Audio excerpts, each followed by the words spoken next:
নমস্কার বন্ধুরা, জয় ভারত। আজকে আমি আপনাকে তিলের নারকেল নাড়ু করা দেখাবো। এই দেখুন, প্রথমে আমি কড়াইয়ের মধ্যে এই সাদা তিল দিয়ে দিলাম।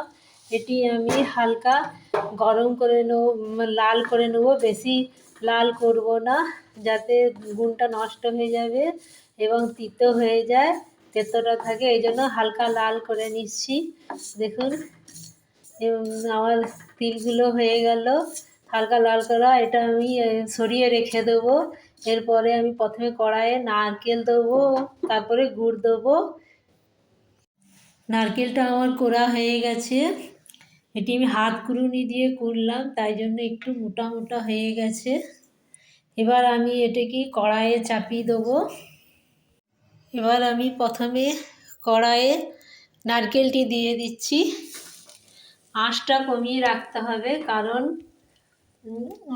একবারে আঁচ বাড়িয়ে রাখলে, এখন যেহেতু নারকেলে আস্তে আস্তে জল বেরোবে, তাই জন্য কমিয়ে রাখলাম। এবার আমি একটা নারকেলই কুড়েছি।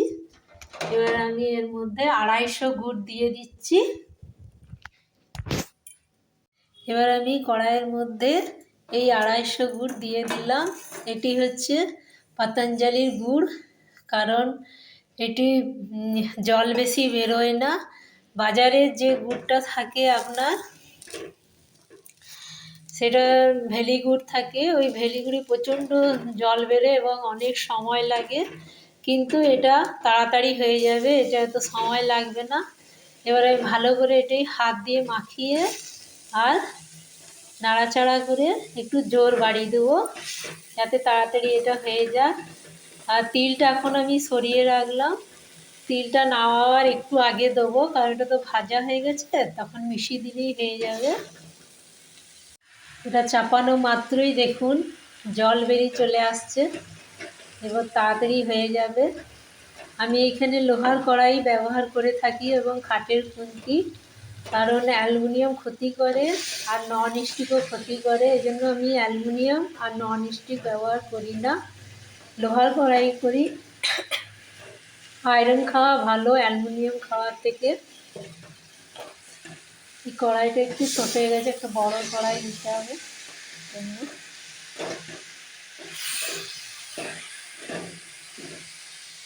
হ্যাঁ, জলটা দেখুন এবার শুকিয়ে এসছে নারকেলের।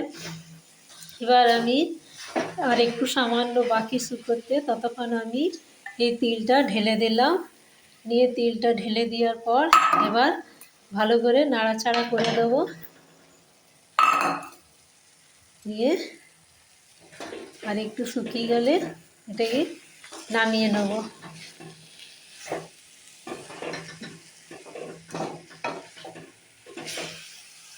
এবার দেখুন জলটা নেড়ে নেড়ে শুকিয়ে এলো। এবার আমি এর মধ্যে এই এলাচ গুঁড়োটা দিয়ে দিলাম। 3টে এলাচ গুঁড়ো নিয়েছি আমি, ভালো করে বেটে নিলাম শিলের মধ্যে।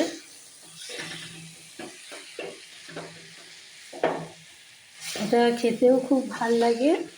তিলের নাড়ুটা খাওয়াও খুব উপকার, হাড় শক্ত করে আর গায়ে হাত পা ব্যথা কমায়, বাত রোগ সারে। ওষুধ খাওয়ার থেকে এগুলো করে খাওয়া ভালো, খুবই উপকার দেয়। এবার আমি গ্যাসটা অফ করে দিলাম। এবার এটাকে ঠান্ডা করতে দেবো। ঠান্ডা করার পর আমি নাড়ু পাকিয়ে নেবো। এবার এলাচ গুঁড়ো নিয়েছি আমি, ভালো করে বেটে নিলাম শিলের মধ্যে।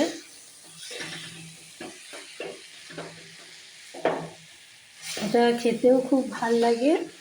তিলের নাড়ুটা খাওয়াও খুব উপকার, হাড় শক্ত করে আর গায়ে হাত পা ব্যথা কমায়, বাত রোগ সারে। ওষুধ খাওয়ার থেকে এগুলো করে খাওয়া ভালো, খুবই উপকার দেয়। এবার আমি গ্যাসটা অফ করে দিলাম। এবার এটাকে ঠান্ডা করতে দেবো। ঠান্ডা করার পর আমি নাড়ু পাকিয়ে নেবো। এবার আমি এর মধ্যে এই এলাচ গুঁড়োটা দিয়ে দিলাম। 3টে এলাচ গুঁড়ো নিয়েছি আমি, ভালো করে বেটে নিলাম শিলের মধ্যে।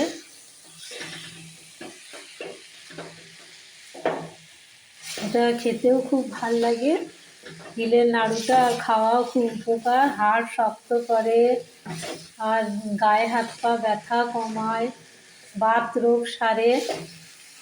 ওষুধ খাওয়ার থেকে এগুলো করে খাওয়া ভালো, খুবই উপকার দেয়। এবার আমি গ্যাসটা অফ করে দিলাম। এবার এটাকে ঠান্ডা করতে দেবো। ঠান্ডা করার পর আমি নাড়ু পাকিয়ে নেবো। এবার দেখুন বন্ধুরা, এবার আমি এই নারকেল তিলটি ঠান্ডা হয়ে গেছে। এবার আমি এটিকে আস্তে আস্তে করে নাড়ু পাকিয়ে নিচ্ছি।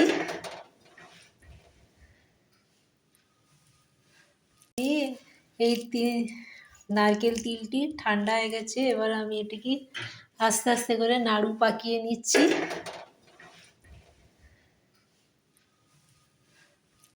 হ্যাঁ দেখুন বন্ধুরা, এবার আমার এই তিলের নারকেল নাড়ুটি হয়ে গেছে এবং এটি আমি একটি পাত্রে ভরে রেখে দেবো এবং এটা সহজে নষ্ট হয় না। একটা একটা করে প্রতিদিন খাওয়া যাবে এটা। এই বলে এখানে ভিডিওটি শেষ করলাম।